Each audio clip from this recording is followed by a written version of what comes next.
ఎరా సింబా అన్నం తిందులేమ్మా అండి. పొద్దుటేళ్ళే 2 ఏళ్ళు డాడీ రాలేదని అన్నం పెడతాంటే తినట్లా. ఇంకా గేడి దగ్గర పడుకుని చూస్తా ఉంది. మా సింబగాడు మటేడు లేమ్మా, కొంచెం అన్నం తిందులేకరా. డాడీ వచ్చి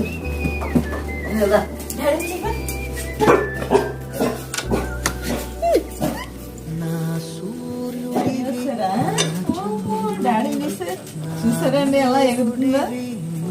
డాడీ చూసరికి చూసారా, ఇప్పటి వరకు ఎదురు చూస్తూ ఉంటుందండి పొద్దుటి నుండి. ఇంకా రాగానే రోజు ఇంతేనండి. ఆయన కారు కానీ బండి కానీ సౌండ్ రాగానే ఇంకా ఇలా పరిగెట్టిచ్చేస్తుంది నన్ను.